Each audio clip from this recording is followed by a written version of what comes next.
Muy bien, muchachos. Es prendido el micrófono, Anderson. Entonces, aquí lo importante es que entiendan. Eso es lo importante. Ahora,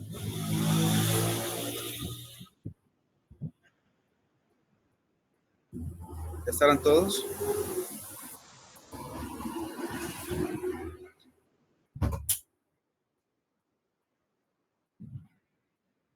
Anderson, ¿estás ahí? Muy bien, entonces, falla cardíaca. El corazón bombea y succiona sangre.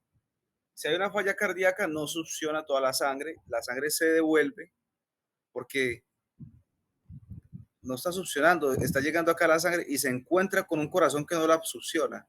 Entonces aumenta la presión y hay un flujo retrógrado de la sangre para abajo.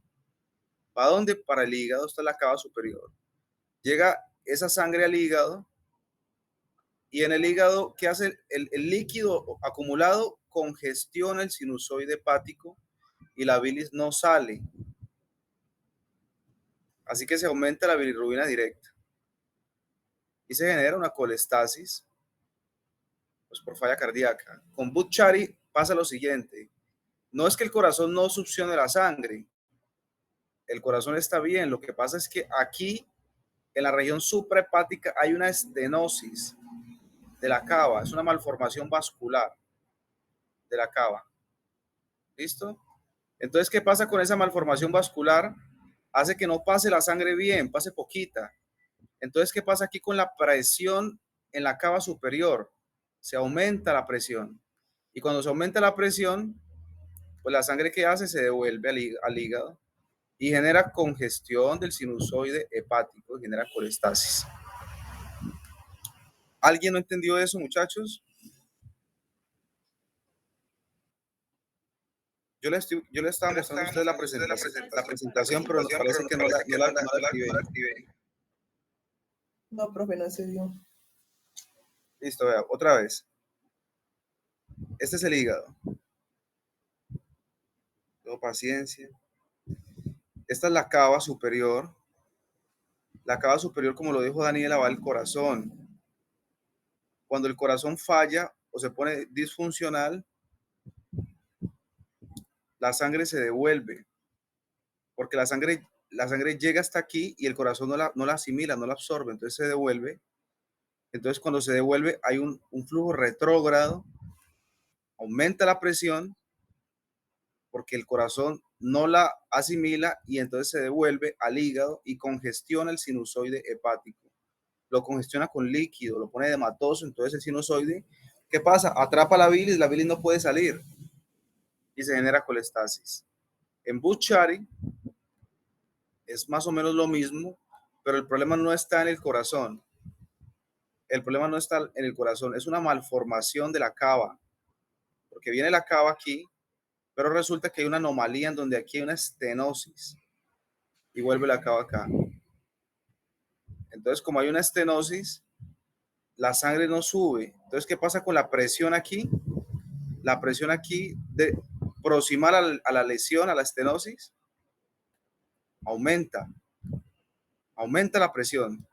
Y si aumenta la presión, hay un flujo retrógrado, se devuelve la sangre y pues también congestiona el sinusoide hepático.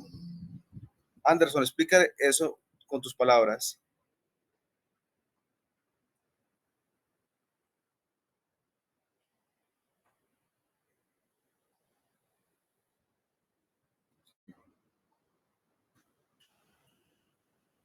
Luisa Fernanda, explica eso con tus palabras.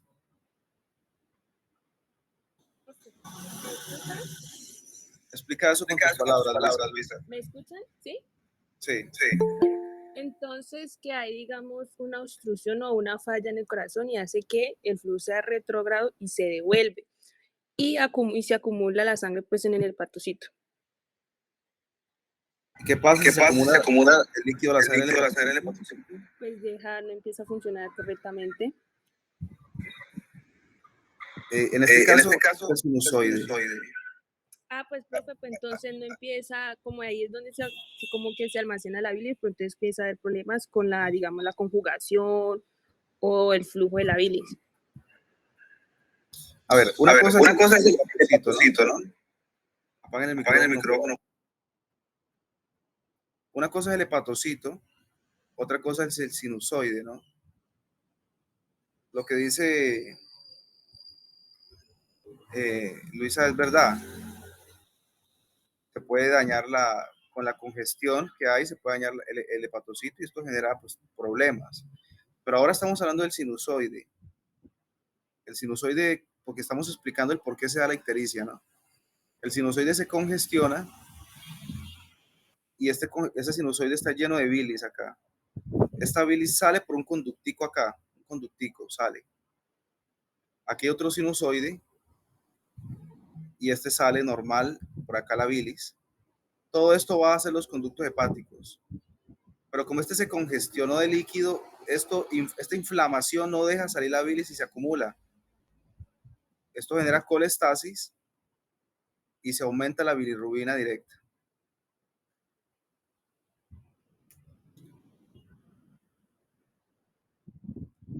Emanuel, con tus palabras. Sí, ¿qué le explico? Sí. ¿Cuál le explico? ¿La congestión o el síndrome de Buchardt? Explícame los dos. ¿Y por qué dan ictericia? Bueno, el de la congestión, el corazón al no poder recibir la sangre va a generar un flujo retrógrado, generando así que se congestione la vena cava inferior y por lo tanto congestione los sinusoides, y al congestionarse los sinusoides genera una colestasis intrahepática. Y en el síndrome de Bucchiari, por ejemplo, hay una estenosis a causa de una malformación de la vena cava inferior, y esa malformación genera que haya un aumento de la presión a causa de la estenosis, y al haber esa estenosis, el aumento de presión regenera un flujo retrógrado, congestionando así los sinusoides. Y la ictericia se debe al aumento de al aumento de la bilirrubina conjugada, ya que al estar en los reservorios se reabsorbe y se aumenta la bilirrubina conjugada, y por eso genera la ictericia. Muy bien, eso mismo es. Ahora, volvamos acá. Este es el hígado. Esta es la cava superior, que ya saben que va al corazón, ya saben por qué se da la cirrosis. En esos escenarios, aquí está la cava inferior.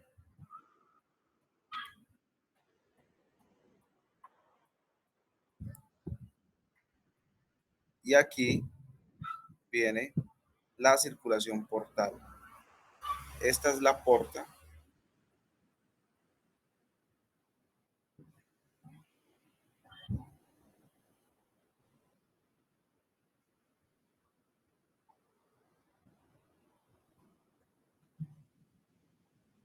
¿A dónde va la porta, muchachos?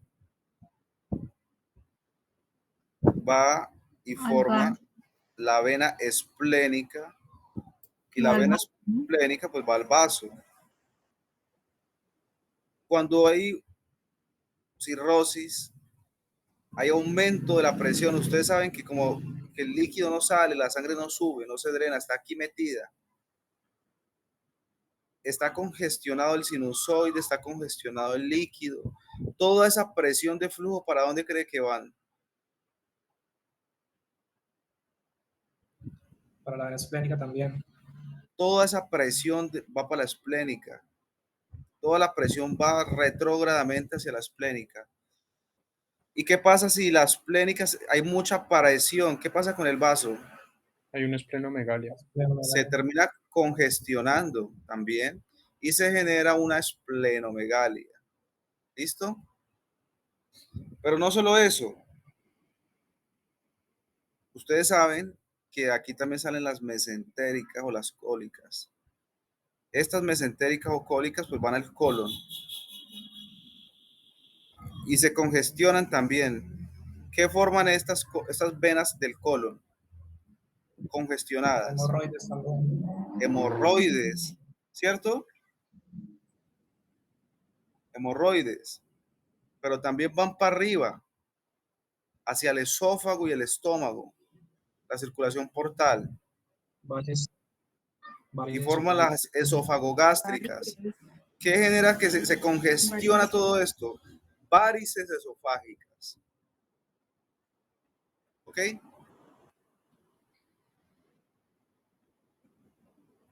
Eso ténganlo ahí, en la mente. Pero mire lo bonito y lo importante de entender eso. De entender eso. Entonces ya saben ustedes que están viendo la presentación ahí, muchachos. Sí, profe. Ya saben ustedes que el obstáculo, el obstáculo del drenaje venoso, hay un obstáculo. ¿Por qué? Porque hay una falla cardíaca, porque hay un Bucciari, y la pericarditis también, porque la pericarditis constructiva no deja dilatar al ventrículo. Ustedes saben que el ventrículo coge sangre en diástole o en sístole. Manuel.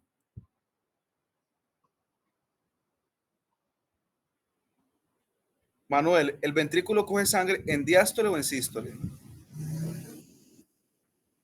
Estefanía Ordóñez, ¿en diástole o en sístole?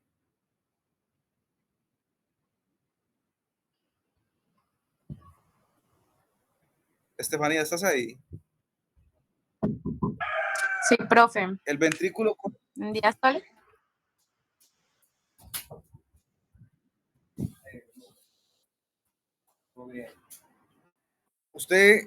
Usted tiene, cuando usted chupa agua, succiona agua con su boca así, ¿cómo se ponen los cachetes para usted succionar agua? ¿Se ponen gordos, se hinchan o se ponen delgaditos sus cachetes? Pues gordos. Gordos. El corazón hace lo Bueno, ya mismo. le dije. El espacio, el diámetro aumenta y usted succiona. Pero cuando usted va a mandar, ¿cómo se ponen los cachetes cuando usted va a mandar el chorro de agua? Se cierra, se pone delgado. O sea, el corazón en diástole se pone grande, succiona agua, y en sístole se pone pequeño y manda el agua. Por eso, profesor, ¿no me dijo que en la que se llenaban los ventrículos? Exactamente, en diástole. Por eso la diástole.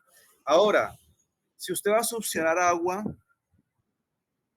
y yo te tengo cogido los cachetes con la mano, no te dejo hinchar los cachetes, ¿puedes succionar agua? No, obviamente no. No puedes succionar agua. La pericarditis constructiva, ¿qué es? El pericardio es una cubierta que envuelve el corazón para protegerlo. La pericarditis es una infección de ese pericardio. Se inflama, se pone fibrótico, se pone duro. Y el pericardio con pericarditis es mi mano en los cachetes de Estefanía. No dejan hincharlo el corazón, no deja expandir el corazón para que chupe, para que drene la sangre, ¿ok? Para que la absorba, no deja. Entonces, ¿qué pasa? La sangre se va quedando en la circulación de la vena. ¿Qué vena, Luisa Fernanda? Hola, profe, ¿me repite de nuevo la pregunta? Se va quedando la circulación en la cava. Le paga Luisa el micrófono. Se va quedando en la cava. Se queda la cava, todo ese flujo va al hígado, congestiona el hepatocito, congestiona el sinusoide y se va hacia la circulación portal, ¿verdad? Esa presión, esa sangre. Circulación portal, se va hacia la esplénica, congestiona el vaso, genera esplenomegalia, congestiona las venas gastroesofágicas, genera varices esofágicas y congestiona las venas del colon y generan hemorroides. Entonces, aquí en la presentación, obstáculo de drenaje venoso al hígado, en insuficiencia cardíaca, pericarditis constrictiva y síndrome de Bucciari. Entonces, ustedes pueden leer esto en un libro. Obstáculo, insuficiencia cardíaca, pericarditis, pero lo importante es entenderlo. Porque ustedes ahora que lo están entendiendo, pueden desarrollar toda la fisiopatología del enfermo. Ustedes tienen un esquema en su mente y les va a permitir de todo. ¿Listo? Fármacos que generan cirrosis, pues esto no es muy frecuente, los hay. Ya saben, el metotrexate, que lo utilizamos en la enfermedad autoinmune, la artritis, el lupus, la alfametildopa, en las embarazadas, más la hidralazina, antihipertensivos, y pues la amiodarona. La amiodarona es un antiarrítmico, lo utilizamos en la fibrilación auricular y algunas taquiarritmias descompensadas y hasta las compensadas. Enfermedades genéticas. Un segundo, muchachos, tranquilo.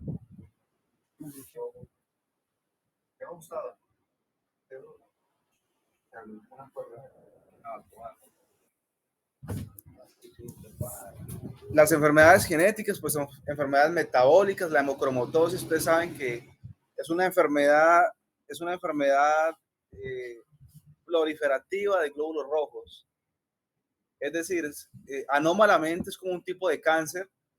Es una enfermedad hematológica, hematoproliferativa, mieloproliferativa, en donde la médula produce muchos glóbulos rojos.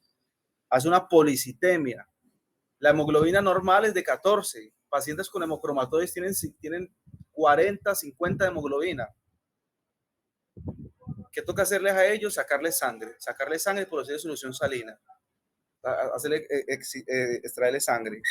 Entonces, claro, toda esa hemoglobina hace que se libere demasiado hierro.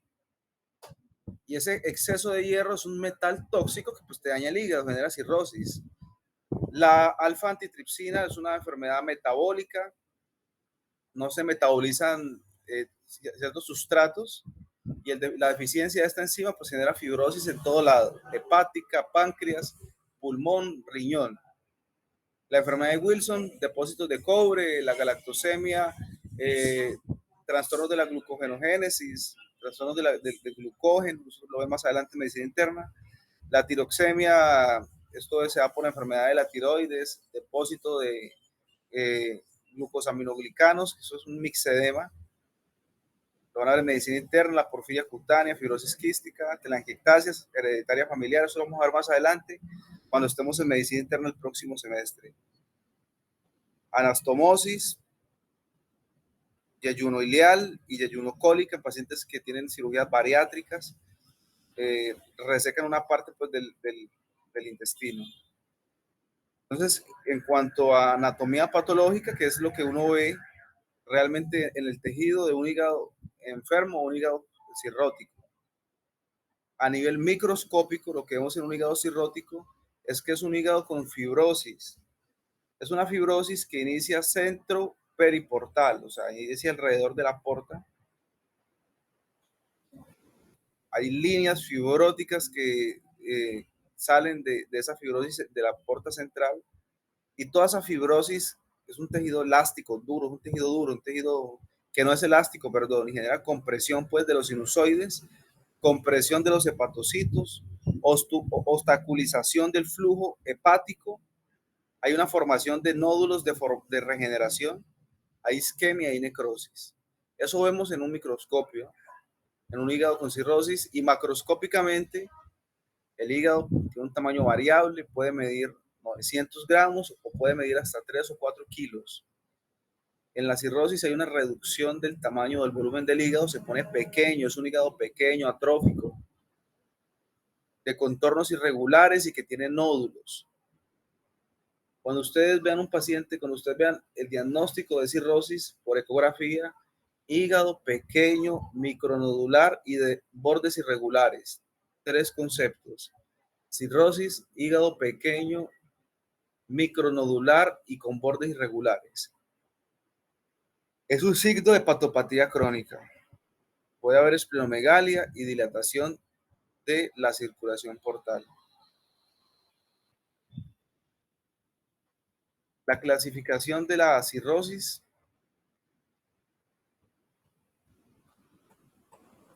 cirrosis alcohólica, cirrosis postviral, postnecrótica o criptogénica, cirrosis biliar, que es la cirrosis biliar primaria, la cirrosis metabólica hereditaria, donde está la hemocromatosis, la enfermedad de Wilson, que es rara, la deficiencia 1. Yo he tenido pacientes con déficit de alfa-1 antitripsina. En mi vida he tenido uno nada más. En Cuba, en mi examen de residencia estatal. Rara, la galactosemia poco frecuente, la cirrosis provocada por medicamento, la cirrosis de causa diversa. Hay que conocerlas porque pueden pasar, pero uno siempre se aprende lo básico, ¿no? Cuadro clínico. ¿Cuál es el cuadro clínico de la cirrosis hepática? Yo mandé a leer cirrosis y el cuadro clínico es lo básico. Uno tiene que saber si le es cirrosis.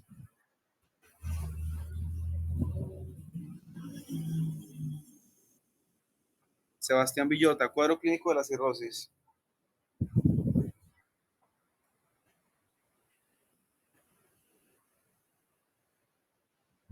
Responde cualquier cosa, Sebas. ¿Sabes? No sé. ¿Profe? ¿Me escucha? ¿Aló? Sí, Sebas, cuenta. Pues, profe, lo que yo leí es que tiene que haber necrosis o lisis de hepatocitos, fibrogénesis, cambios en el crecimiento y alteraciones vasculares y circulatorias.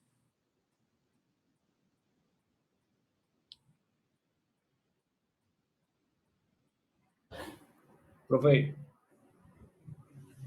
Sí, te escucho. pues, según lo que ya he entendido del libro, era que principalmente la cirrosis era como asintomática y luego se veía como una cirrosis compensada y descompensada. Y uno como que miraba los estadios y uno veía hacia como la parte del cuadro clínico del paciente. Entonces, cuando hablaban de una cirrosis compensada, estaba como en estadio 2, 1, que no había varices y tampoco había citis. En el tipo 2 hablaba como que había varices y no había citis. Y en el 3 ya como que había en la parte de las hemorragias.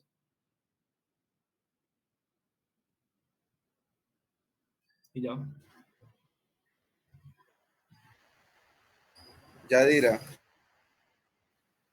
Pues tengo entendido que normalmente va a dar lo que es la citis, asterisis por la hepatía, ¿cómo se dice? Bueno, pues va a afectar el cerebro, van a estar también las varices esofágicas, las hemorroides, telangiectasia, las venas esas que salen del ombligo que son en medusa, se dice.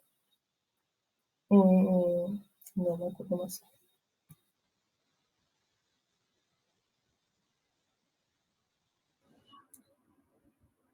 Sara Isabel.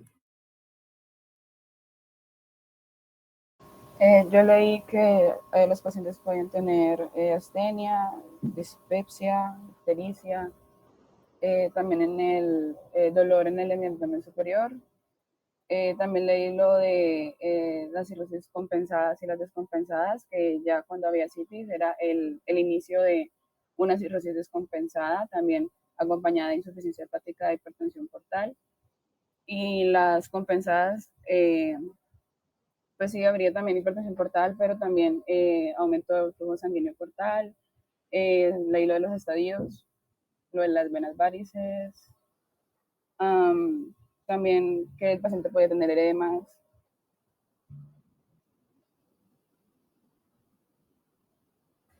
Miguel Rojas, ¿cómo cree usted que se produce la citis en un paciente con cirrosis hepática? Yo creo que por la misma acumulación pues, de líquido en el sinusoide va a hacer que la presión pues, oncótica disminuya y entonces vaya a haber aumento de la presión pues, hidrostática y pues vaya a haber acumulación de líquido en la cavidad peritoneal. Muy bien, Miguel. Excelente. Ustedes saben pues, que hay muchas causas del por qué un paciente tiene ascitis y vamos a saberlas. Pero la principal es por la hipertensión portal. Recuerden que la circulación portal, ese flujo retrógrado, ese hígado fibrótico que no deja que se suba, que haya un transcurso normal de la circulación, sino que se vaya reteniendo, produce las varices esofágicas, las pleomegalias y las hemorroides. Pero también esta circulación, ¿a dónde va? Está en el abdomen. Esta presión aquí en todo este circuito venoso hace que aumente la presión hidrostática, como dice Miguel. Y como el hígado es el que produce las proteínas, pues claro, como el hígado no está funcionando, casi no hay proteínas, hay hipoalbuminemia. La presión oncótica está disminuida. Entonces, estamos aquí. Este vaso sanguíneo, ¿no? Esto es un vaso. Bueno, aquí póngale. Vamos acá en el vaso.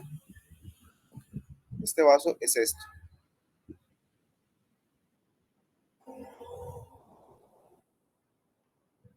¿Listo? Aquí hay proteínas. Las proteínas marcan la presión oncótica. Es algo parecido a la osmolaridad. Cuando hay buenas proteínas, ellas están, el líquido ya lo atraen al vaso, ellas lo tienen aquí guardadito, no lo dejan salir. Cuando las proteínas bajan, pues la presión oncótica disminuye y se puede salir el líquido fuera del vaso. La presión hidrostática es la presión de toda la sangre que está aquí. Recuerden que la presión hidrostática está aumentada en la cirrosis porque hay una oclusión del flujo. Entonces, está aumentada la presión hidrostática y está disminuida la oncótica porque el paciente con cirrosis tiene menos proteínas. ¿Qué pasa con el líquido? Pues se extravasa. Se extravasa. ¿Y dónde se extravasa? ¿A dónde va? Pues al peritoneo, porque todo esto es el abdomen.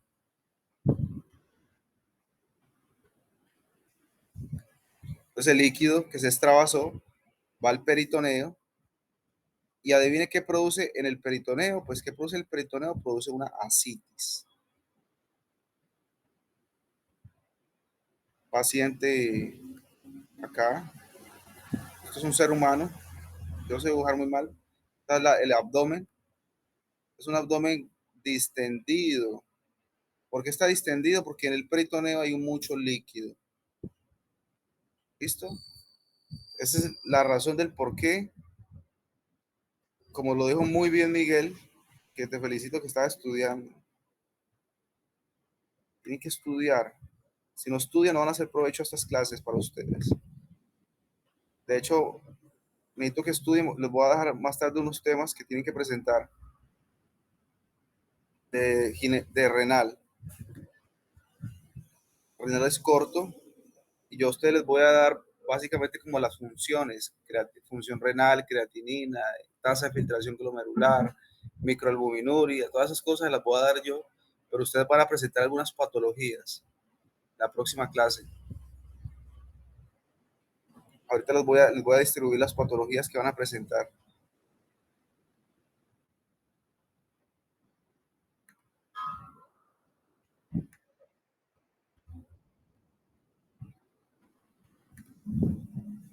Entonces, está en la presentación, ¿verdad? Cuadro clínico. Usualmente, como decía la literatura, el texto que les mandé a leer, inicia de manera asintomática. Puede haber un hallazgo incidental, usted se hizo una ecografía por X o Y motivo y usted encuentra una hepatomegalia, alteración de la función hepática. La cirrosis se caracteriza porque el hígado es pequeño, pero ya la cirrosis es la consecuencia de una enfermedad previa. Si usted tuvo una hepatitis alcohólica, ¿cómo está su hígado? Pues grande. Si usted tuvo una hepatitis viral, su hígado está grande. Pero ya cuando evoluciona a cirrosis, se pone pequeño.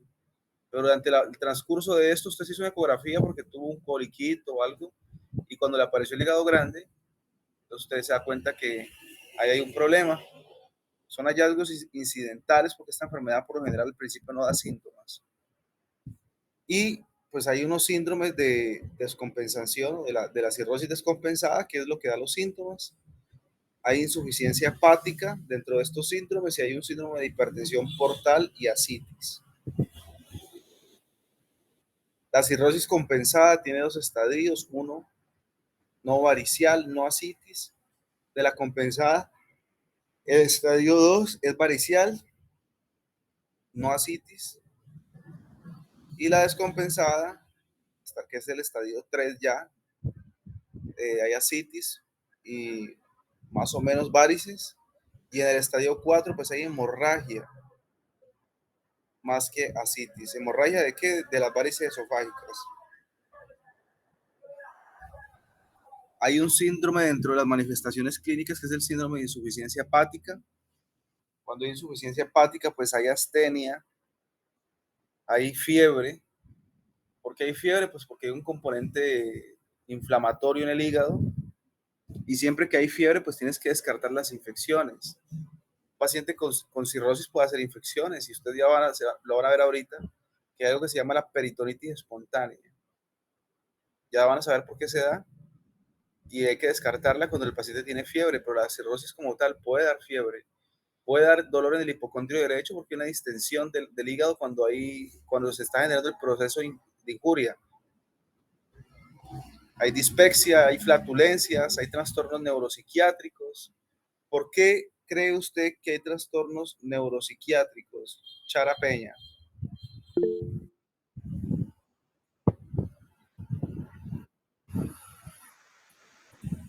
Chara.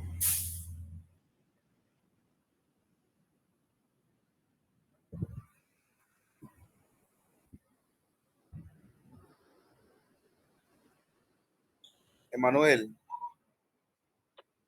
Profesor, pues al haber falla hepática, pues se metabolizan algunas sustancias, quedando estas en la sangre y generando así una afectación al cerebro, generando así trastornos. Anderson.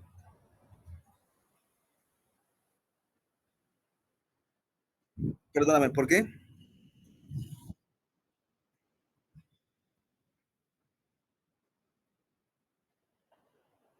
Profe, Es por el amonio.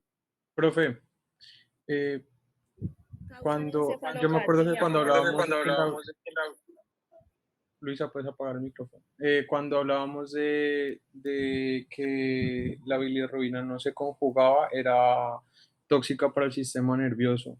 Entonces, en la encefalopatía hepática, pues es tóxico. Por eso afecta el sistema nervioso. Luisa. Profe, que causa encefalopatía cuando hay una insuficiencia hepática, el amonio y algunas sustancias pues no se metabolizan o no se y causan encefalopatía, pues daña el cerebro por estos cosas tóxicos. Emanuel. Ya, profe, yo ya me dije al principio. ¿Cómo se llama la encefalopatía por bilirrubina, como decía Sebastián, en los niños? ¿Cómo se llama? Carnitínitus. El kernítulos es la encefalopatía por bilirrubina y es más de los niños. No quiere decir que no le pueda dar a un adulto, pero eso es más de los niños. Los adultos, la causa de la encefalopatía es la acumulación de amonio. Amonio. Las bacterias intestinales producen amonio y el órgano que metaboliza ese amonio es el hígado. Si el hígado no funciona, se acumula el amonio y se da una encefalopatía por amonio, como dice Luisa.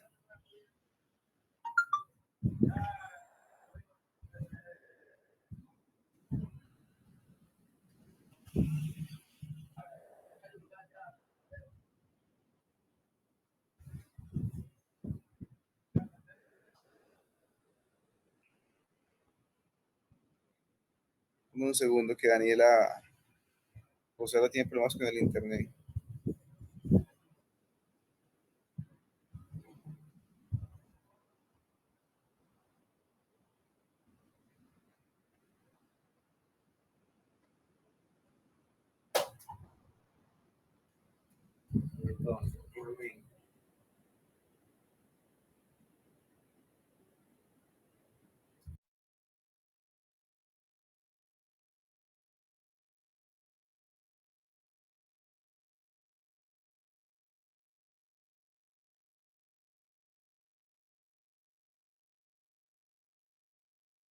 Quien tenga problemas con el internet me escribe al privado. No hay problema.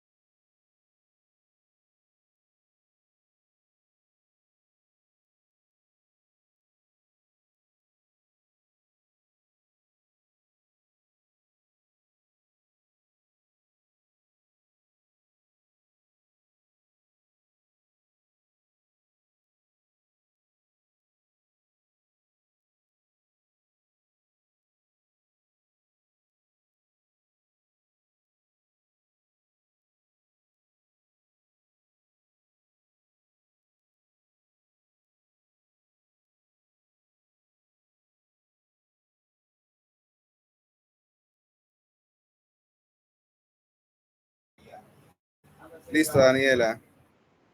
Si tienen problemas con el internet, me escriben. Entonces, ya saben ustedes que el hígado metaboliza el amonio y ciertas sustancias, pero en los adultos la encefalopatía se da básicamente por amonio. Por eso cuando vemos acá los síntomas neuropsiquiátricos son estos. Un paciente puede hacerte de somnolencia hasta el coma.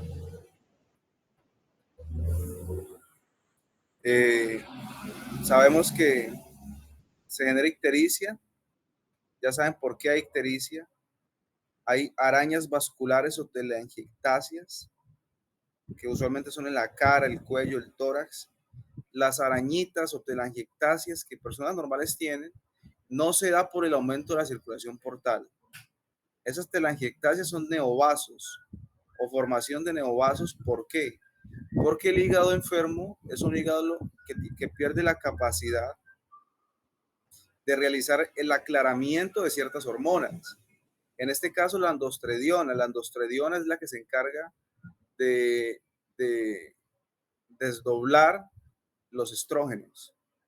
Entonces hay un exceso de estrógenos en los hombres y en las mujeres, y ese exceso de estrógenos ayuda a la formación de esos neovasos, que los conocemos como telangiectasias. Y decimos incluso que hay algo que llaman medusa, que es porque desde el epigastrio sale una circulación, esos vasitos, de manera irradiada hacia a la apófisis y hacia el ombligo, como en medusa. Además de eso, pues hay un eritema palmar. Ese eritema es en la región tenar y región hipotenar y en los dedos. Es más o menos el mismo mecanismo de las telangiectasias.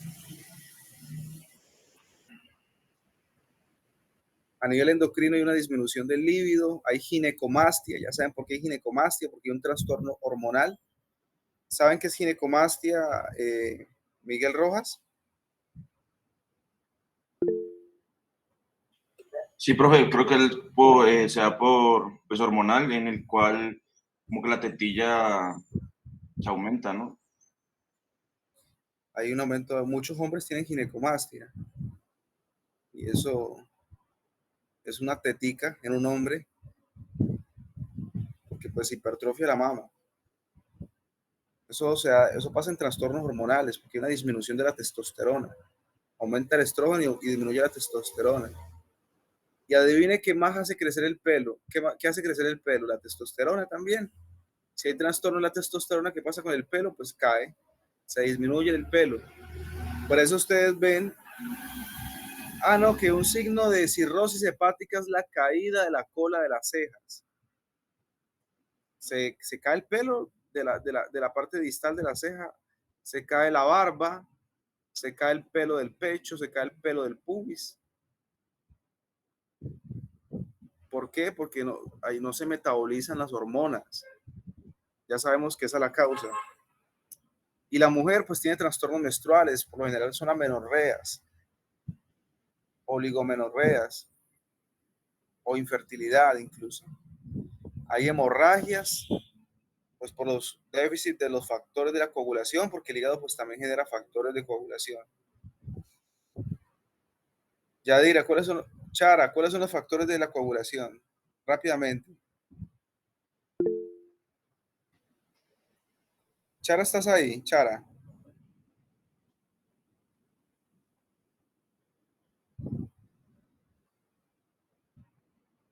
¿Me escucha? ¿Cuáles son los factores de la coagulación? Hola, profe. Hola, Chara. Es que te escucho cortado. ¿Cuáles son los factores de la coagulación?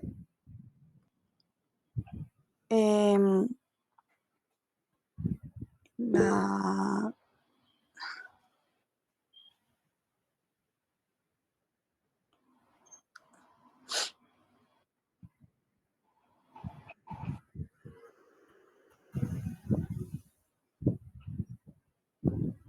Yadira.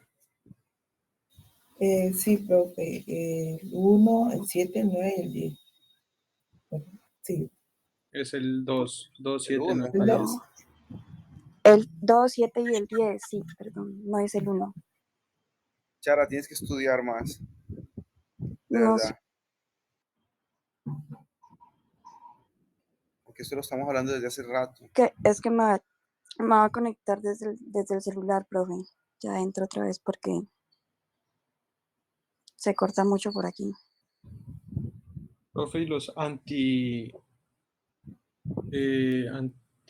eran C y S, ¿cierto? Sí, pero la proteína C y la proteína S no se encargan de la coagulación, sino de la anticoagulación. Anticoagulantes. Son factores anticoagulantes.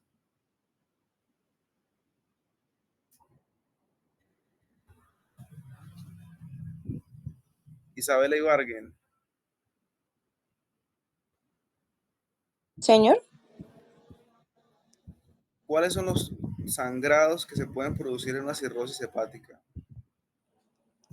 No,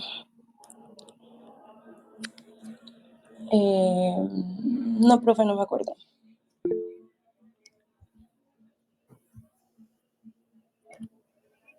Anderson.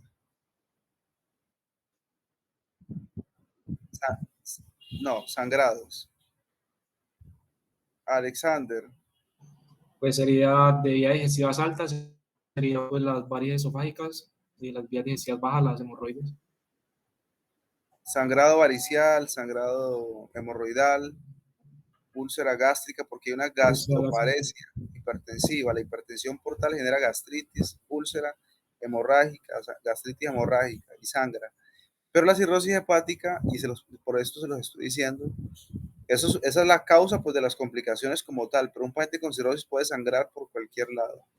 Tranquila que yo te estoy esperando, Chara, estamos hablando te estoy preguntando. Un paciente con cirrosis hepática puede sangrar por cualquier lado. ¿Por qué? Porque hay una deficiencia de factores vitamina K dependientes. Entonces, Isabela Ibargüen, Dime. ¿cómo usted encuentra los tiempos de la coagulación? El PT, el PTT, el INR, ¿cuál de esos afecta? ¿Cómo están? Si están aumentados. ¿Pero cuál de los dos? El PPT. Muy mal, no.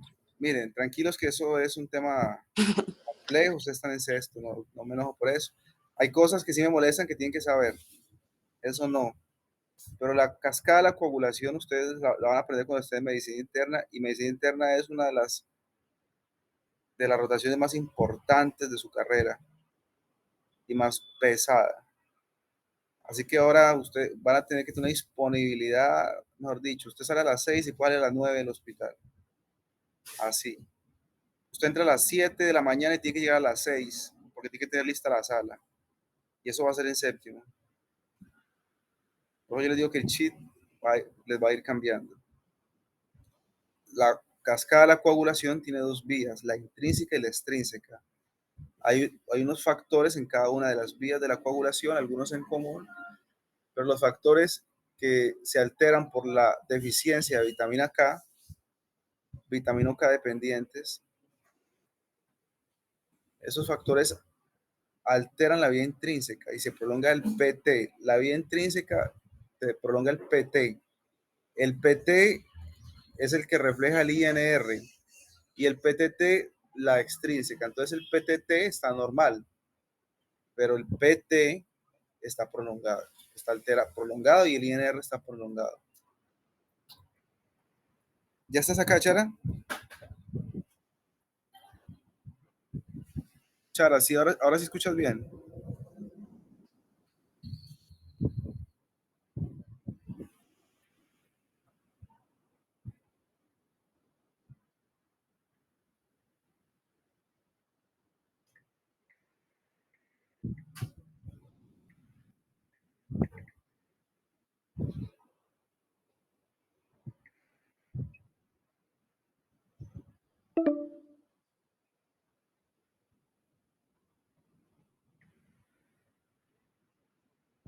Muy bien. Profe, una pregunta, o sea que siempre que haya alteración en los factores de coagulación, uno se debe inclinar más en, digamos, en el resultado del INR que en los otros dos.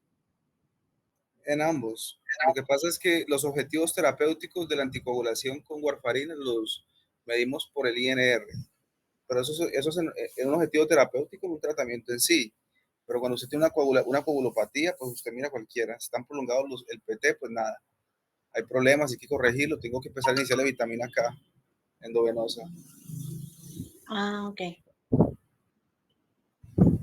Profe, ¿tú puedes explicar nuevamente por qué el PPT está normal y el PT aumentado? Porque el PT es el que se da por los factores de vitamina K dependiente. El PTT son otros factores que no tienen nada que ver. Y como los que producen los factores de vitamina K depende son el hígado, si el hígado se daña, esos factores son los que no están produciéndose.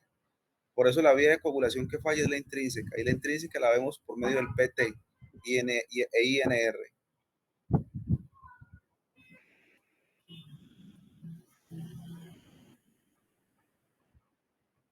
Rosa, Estefanía, Dime, profe.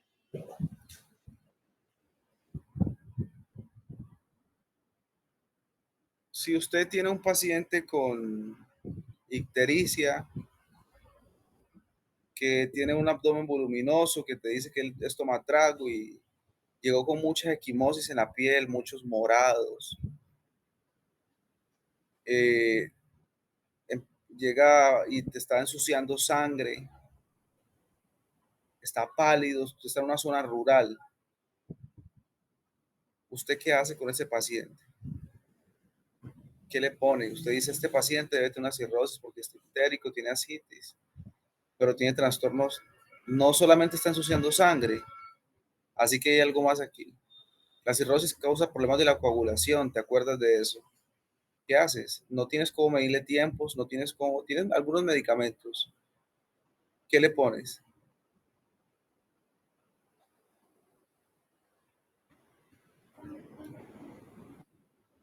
Pues, profe,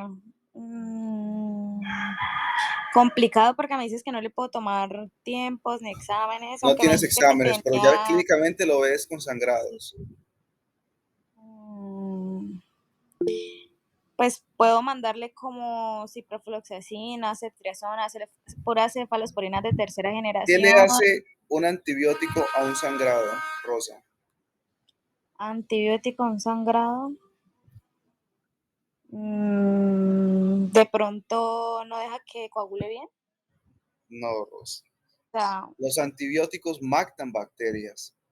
Los antibióticos no controlan por eso no controlan el sangrado. los sangrados o los trastornos hematológicos. Usted sabe que ese paciente que tiene la barriga grande, está amarillo, está pálido, es un tomador de pueblo, puede tener una cirrosis porque usted clínicamente sabe que la cirrosis da de esa manera, pero es que este paciente está ensuciando sangre, melenas, pero también tiene en la piel equimosis, tiene muchos morados, equimosis rojos. Y tú ya sabes que la cirrosis genera un trastorno de la coagulación, ¿verdad? Que son por deficiencia de factores vitamina K dependientes. ¿Quién levantó la mano? Yo, profe. Manuel, ¿qué haces? No tienes ningún Vale. examen, tienes que tratarlo. ¿Qué haces? Profe, vitamina K endovenosa. Le pones Bien. vitamina K endovenosa, muy bien. Le pones vitamina K endovenosa. 10 miligramos cada 8 horas de vitamina K endovenosa. Rosa, ¿le puedo poner la vitamina K en el músculo? ¿Sí o no? ¿Y por qué? Estefanía Ordóñez.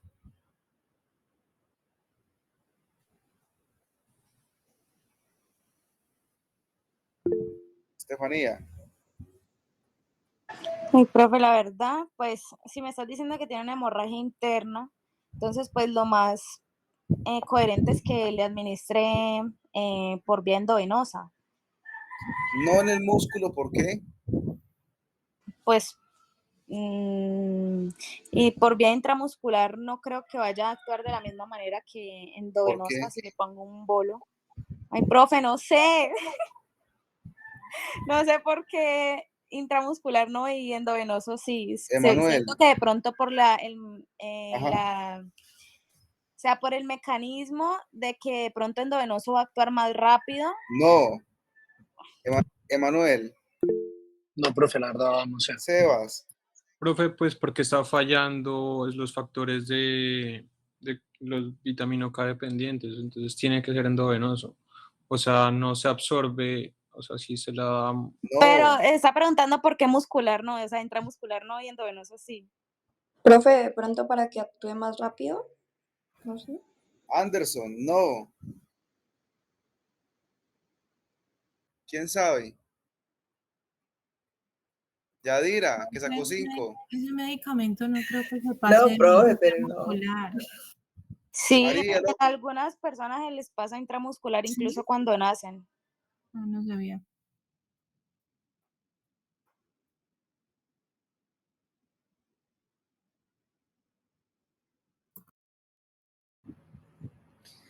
usted tiene un Pues, paciente profe, con si hay una, una falla hepática, ajá, si hay la falla hepática, eso es lo que yo digo, o sea, van a estar alterados esas vitamina K dependientes, entonces tiene que ser intravenoso. Porque no, porque si se lo hace muscular es como, o sea, no va a haber esa absorción de la vitamina K, ¿o no?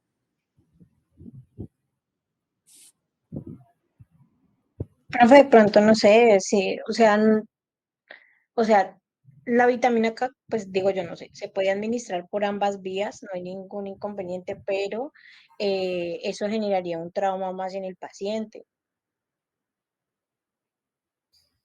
cuando usted aplica una inyección en el músculo que hay fibras musculares, ¿cierto?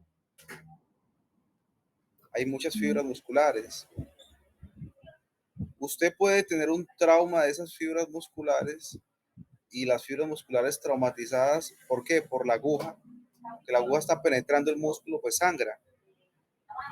Y es porque es un paciente con una coagulopatía, un paciente no coagula. Entonces tú le metes una jeringa en el glúteo, le rompes fibras musculares. Daniela Rojas, perdón, era Rosero, estoy diciendo que cuando usted tiene una coagulopatía es un paciente que sangra estornudando, se golpeó y sangró. Entonces, si usted le pone una inyección en el músculo, en el glúteo, en el hombro, en donde hay fibras musculares, las vas a romper. Y si las rompe, va a haber un sangrado en ese músculo profuso y se genera un hematoma en el músculo. Le generas un hematoma al paciente donde le apliques inyecciones intramusculares. Paciente con coagulopatía, inyección endovenosa, intravenosa o endovenosa. No muscular por la razón que acabo de decir. Daniela, escucha, si puedes escuchar.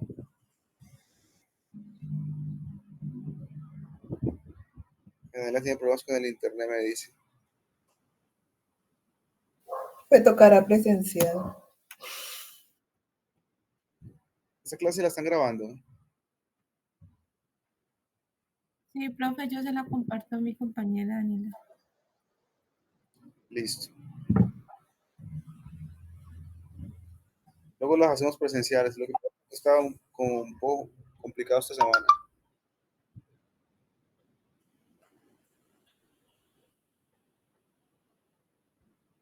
Bueno, muy bien. Muchachos, compren buen internet, es importante.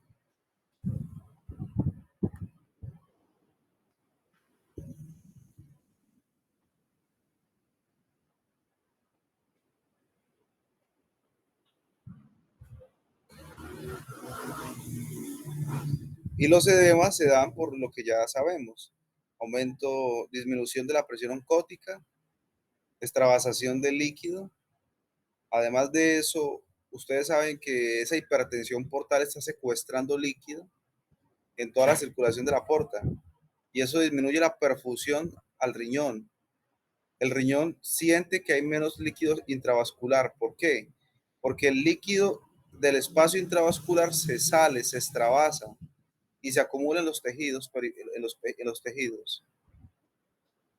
Se acumulan los tejidos, por eso es que da citis, edema de extremidades, edema de las manos, pero intravascular hay poco líquido, hay poco volumen, hay una hipovolemia. Entonces, ¿qué pasa con el riñón? Pues sensa esa hipovolemia y empieza a liberar renina, angiotensina, aldosterona, que es un mecanismo que se da en la hipertensión arterial. Es para conservar pues el volumen intravascular. Y la renina, angiotensina, aldosterona es un eje en el que se reabsorben mayores cantidades de sodio y de agua. Hay una mayor reabsorción tubular de sodio y de agua y el paciente hace estados de hay estados no de hipervolemia porque el líquido no está en el vaso, sino de congestión, edemas en las piernas, edema, ascitis. Entonces, síndrome de hipertensión portal. El síndrome de hipertensión portal ocurre por la obstrucción de la circulación venosa portal. Esto puede ser, esta obstrucción de la circulación venosa portal puede ser presinusoidal, sinusoidal o posinusoidal. De esto habla mucho Anderson. ¿Cuál es el sinusoide? Ese que está en el hígado. La hipertensión portal, voy a hacerles un dibujo.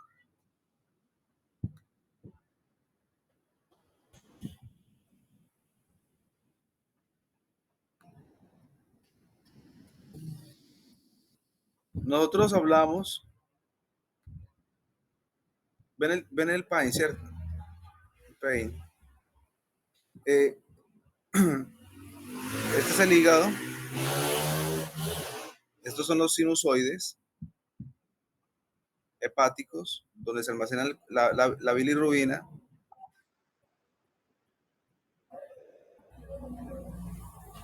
Esto es suprahepático y esto es infrahepático o portal.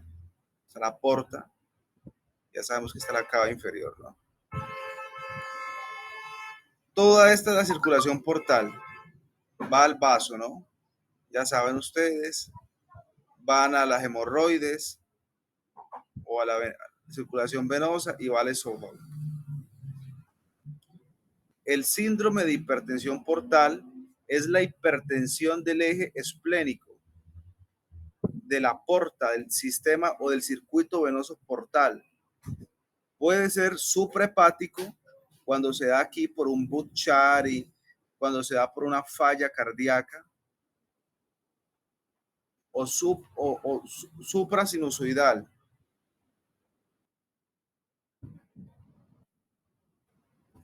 O post-sinusoidal, cuando se da acá. Sinusoidal es cuando se da acá. ¿Por qué? Porque hay una metástasis en el hígado, porque se infiltró una enfermedad de depósitos, amiloidosis, sarcoidosis, enfermedad de Wilson, sinusoidal, o puede ser presinusoidal. Antes de llegar aquí, en esta zona, está la oclusión. La hipertensión portal puede ser sinusoidal después del sinusoide aquí, puede ser sinusoidal en el sinusoide aquí y puede ser presinusoidal aquí. Y hay causas de eso. El aumento del gradiente de presión venosa hepática mayor a 10 milímetros de mercurio es lo que define la hipertensión portal. Usted hace una ecografía con Doppler de la circulación portal y ese gradiente o esa presión va a estar mayor de 10 milímetros de mercurio. Lo menor es de 1 a 5 y está mayor a 10.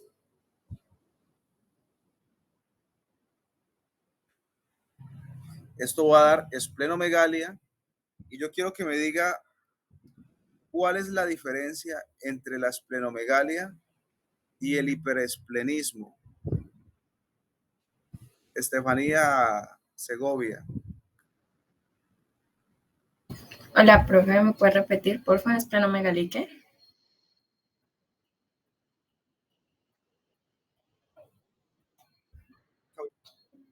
Sebastián Villota, diferencia entre hiperesplenismo y esplenomegalia. Pues, profe,